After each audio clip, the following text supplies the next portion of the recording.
Okay, so this is my submission video for Kirby Air Ride all tracks, no duplicate vehicles. I'm submitting as a race with Pearstrike, and I guess we'll get into it. So this run is a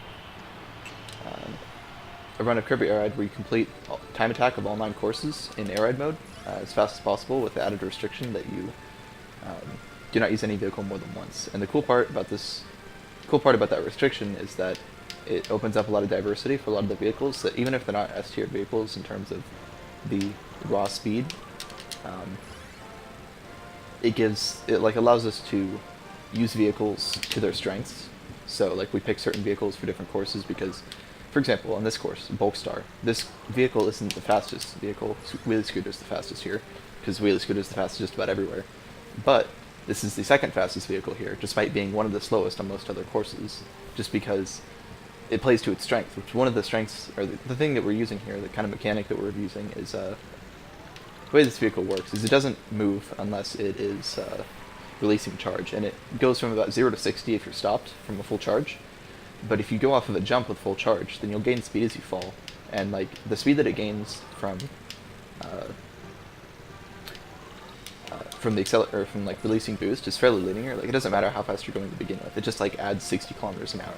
So instead of going from 0 to 60, we go from like 40 to 100, and that allows us to like change from jump to jump. And I think this is like a good example of like the other vehicles are more like there's more stuff that we're doing. This is like it's fairly slow, right? Like there aren't that many inputs that we're doing for this vehicle in particular, but like for most of them, there's like a lot of stuff that's happening. But it's just like a good example of how we use each vehicle to like really unique individual strength, and I think it'd be really cool to show off in that case. I think it'd also be a good fit for a race because Pearstrike and I have gone back and forth in the main Air Ride all tracks category for quite a while. We've been the top 2 American runners, or like top 2 non-Japanese runners really. And I think when he did his Air Ride all tracks run about a year ago, I think it went really well, or at SGDQ last year. And I think it'd be cool to show off the game again, but it'd be showing it off in a different light, basically. And it would really show like the depth that this game has. We kind of made this category because we wanted to move away from Scooter, because the category used to be a lot more diverse, but then like as we got better, it started to be more and more about Scooter. Because Scooter is like maybe the most difficult vehicle to use, at least it's one of the most difficult. But it is... But there's like a lot of other cool stuff that we can do. So like Slick Star here is another one that we actually used for a pretty long time. And it's nearly as competitive as Scooter actually. The record with this vehicle is only very slightly slower than Scooter. But we kind of used Scooter just because we were like specializing. Like it's hard to be good with every vehicle at once. So we kind of like both specialized to Scooter, and it was easier to get good with Scooter because it had transferable skills from other courses. But it'd be really cool to like show off this vehicle. So, like what I'm doing here is the advantage that this vehicle has is it when it's charging and turning sideways, it maintains the speed that it has a lot more than most other vehicles. So whenever we go through these sections where we pick up a bunch of speed, if we're turned sideways and charging, we just like maintain the speed a lot longer. Also, because of that mechanic, we can do a thing called snaking, where we like we charge and turn back and forth and like release it every time we're facing forward again, and it just builds up a little bit of speed on straightaways.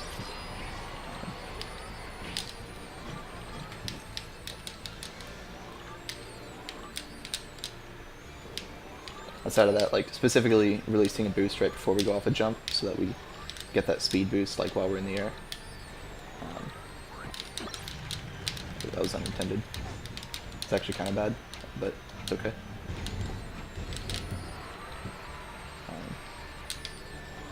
I wanted to pick up the ice guy, or the sword guy would have been okay, but I kind of sucked them both up, so it got me a random power up.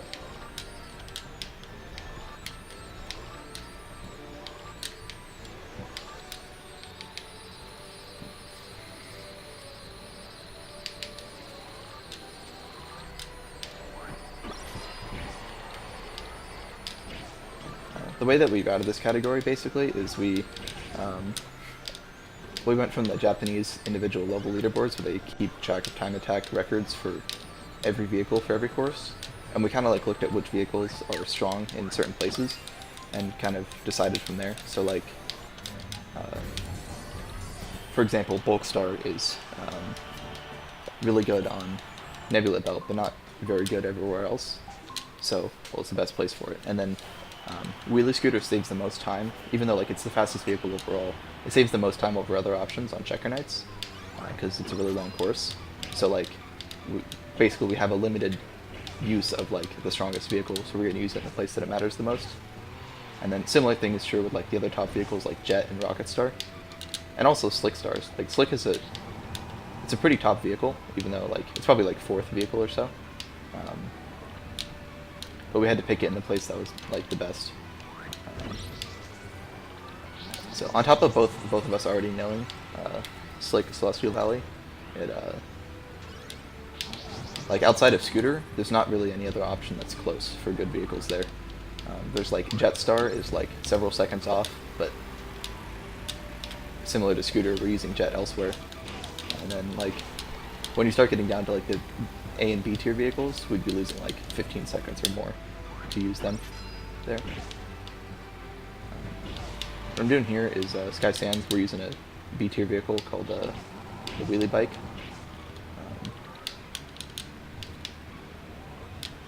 There isn't like a huge difference between the top vehicles here and like the B tier vehicles. Like the Scooter saves a little less than 10 seconds. Jetstar actually saves a lot of time here over everything else, but it's like super inconsistent, and a time that I would get consistently wouldn't be much better than Wheelie Bike if I was to use it here.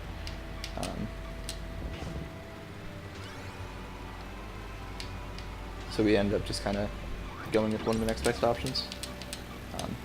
It's possible we might switch up the route here and then switch where we're using Swerve Start now and in this course, but we're a little bit unsure on that.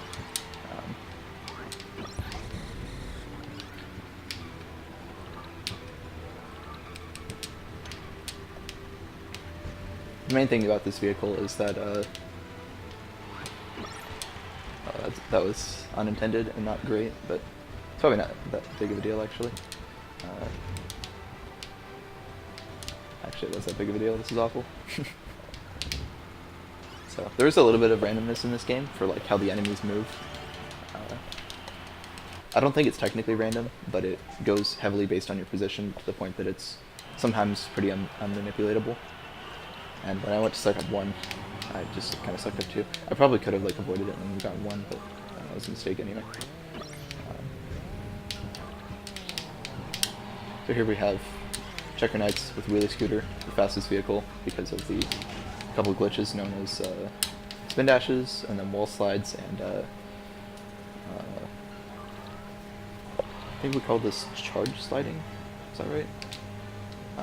Yeah, I think charge sliding. So spin dashing is the thing where you spin and turn towards a wall and charge and you zip along it. Wall sliding is similar except without the spinning and it's slower. And then charge sliding is where if you catch air while charging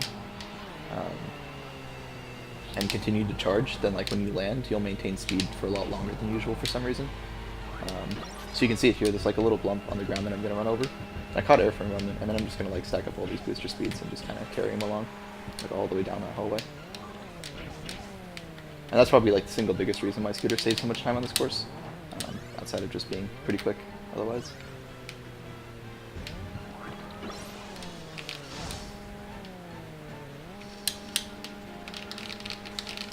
You actually can't spin when you have plasma, because spinning the joystick charges it up instead. So I gotta get rid of this, like, by the time I get out of the water. So I'm just gonna charge it up and get rid of it. It goes way faster if you spin the lightning. So I sucked it up on purpose, because I didn't need to spin, and I wanted to kill I wanted the speed from it, but I just needed to get rid of it in time. Hopefully these guys don't slash me right there. Sometimes those guys will come up and slash you, but if you like go to the right, you can despawn them, which is what I did there. That's one of the boosters. It's fairly slow.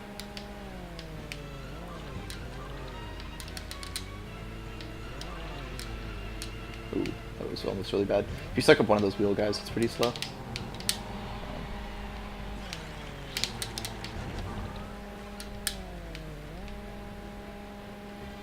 Also, if you point down when you're flying through the air with Wheelie Scooter, it just maintains a little bit more speed for some reason. So that's what I was doing.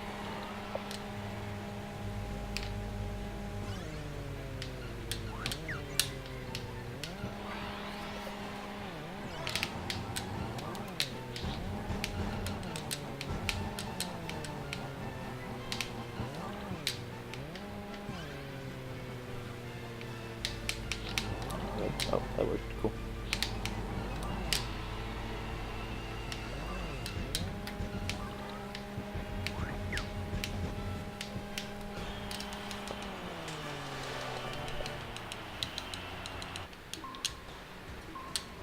Okay, so coming up is Machine Passage, and we're using Swerve Star here. Swerve Star is like, it's the best casual vehicle, but it loses a lot of its speed when you play at higher levels, because the way that it works is it goes in a straight line at a constant speed, and then if you press A, like you can't turn at all if you press left and right, unless you press A to charge, and then it stops you completely and allows you to turn. But if you turn towards the wall at about a 45-degree angle and spin, the collision physics of like it pushing you away from the wall, and then the vehicle trying to drive forward again instantly will cause it to go a little bit faster. So you go around like 50 or like 52 or so on the ground, but if you're doing it against the wall, you get up to like 62 kilometers.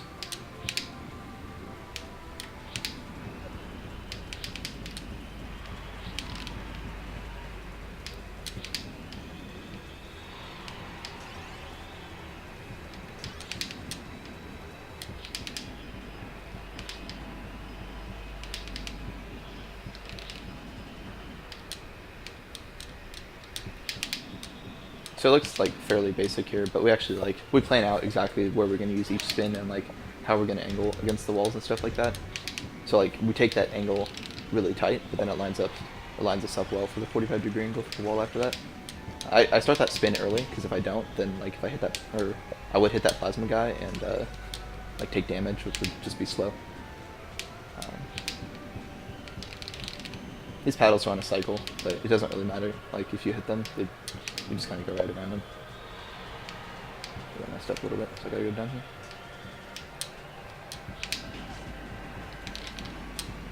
And maybe loses like half a second to a second. This course is like super consistent because the strats, like once you get them down and do them correctly, it's hard to lose much time.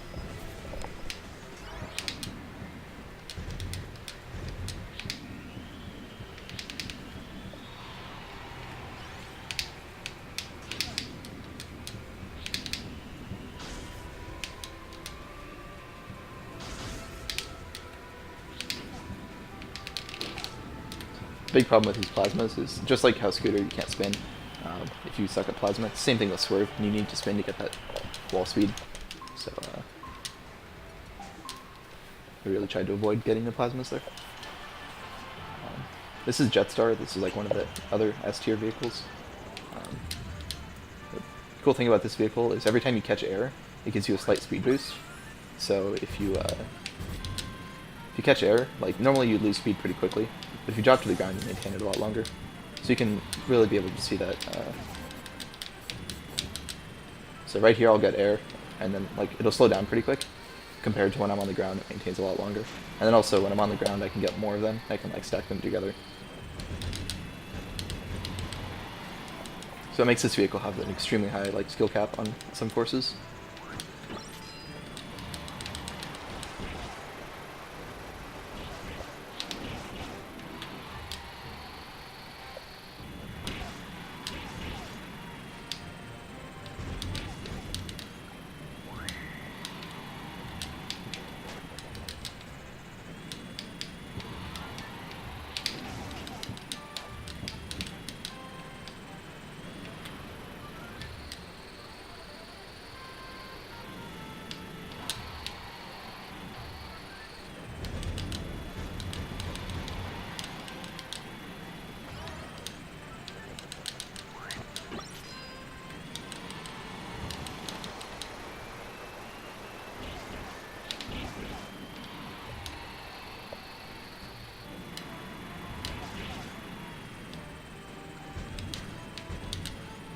So I guess I didn't really explain the controls because it's been in a GDQ before, but basically this game, in terms of controls, is quite simplistic. You have a joystick to steer, like right, left, up, and down, and then you have the A button, which does everything.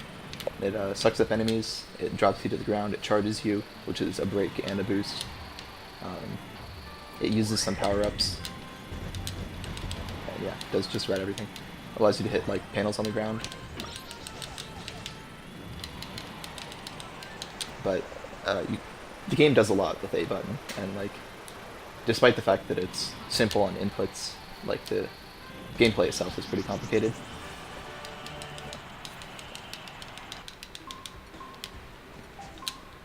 So here I've got Fantasy Meadows, which is like one of the kind of leftover courses, if that makes sense. Like, after using up a lot of the good vehicles everywhere else, we use one of the pretty bad vehicles here.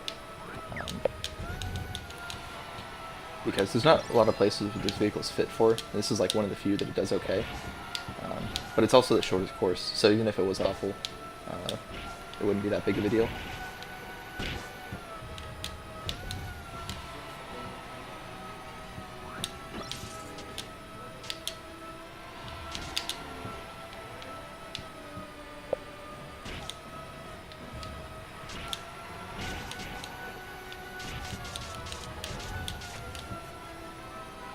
So basically the issue with this vehicle is that it has a high top speed but extremely low acceleration and can hardly turn at all.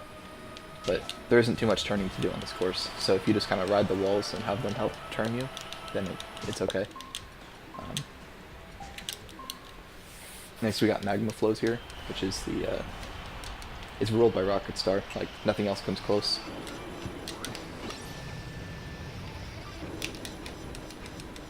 Wheelie Scooter and Jetstar both have like pretty good potential here, but nothing is like Rocket. There's a lot of boosters on this course and stuff like that, and this vehicle gets by far the most speed from boosters.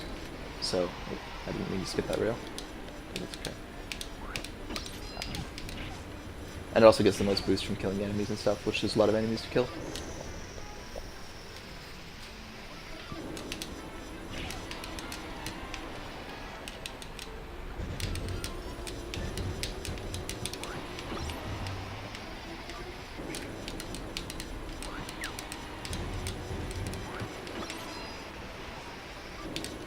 So basically all of the best vehicles, like the top 4, all get used in the place where they're the best or the second best vehicle.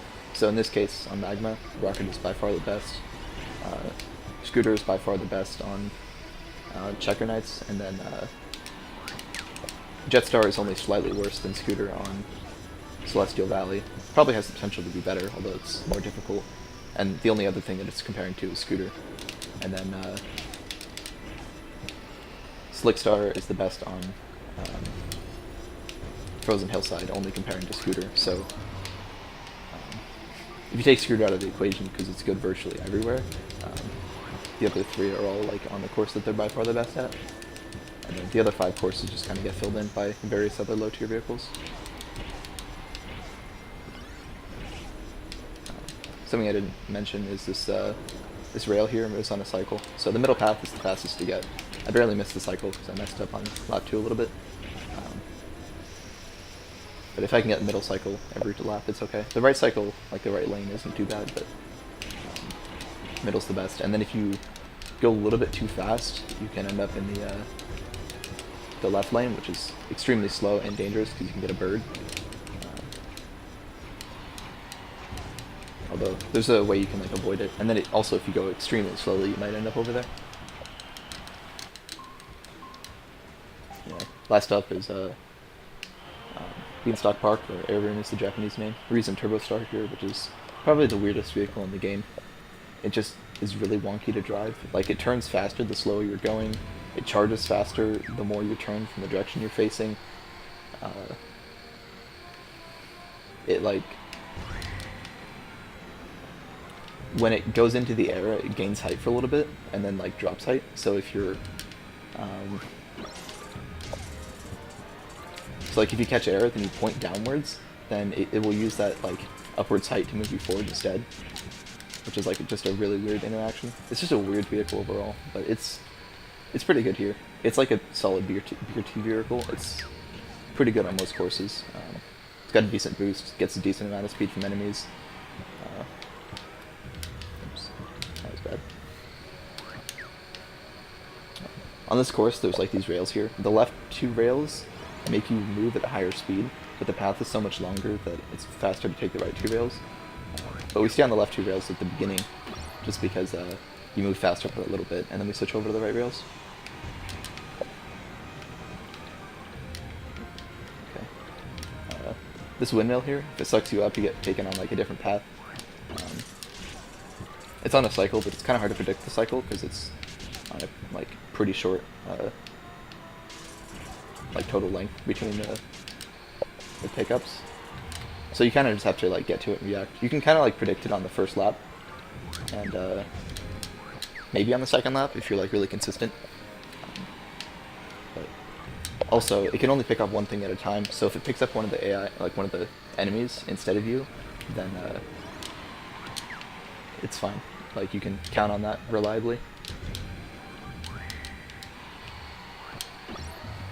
So it's quite a bit slower with Turbo, I'd say. Probably like loses 3-4 seconds maybe. That was bad. I was going too much faster than the Waddle Dee there in the truck. So also on top of that, there's this bird here which you have to avoid. The problem is you need to press A to charge, so like you need to spin to not suck up the bird.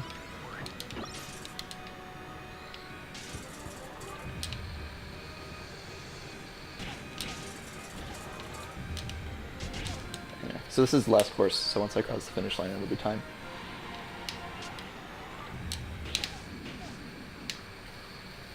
All in all, though, I think this game would be a good showing. It'd be a nice, like, it's time, whoops. I think it'd be like a nice expansion from Air Ride last year, because it would show off more, like, really advanced speed tech for the game that didn't get to be shown before. With vehicles that people wouldn't normally expect to see. And I think it'd probably be really fun for people, especially who have played the game, because they would see a lot of vehicles, especially like Bulkstar, which they would never imagine would be any good, but then they get to see it here, and they get to see it played really well, and I think it'd be really cool. So hopefully it gets in his race, and thanks for watching.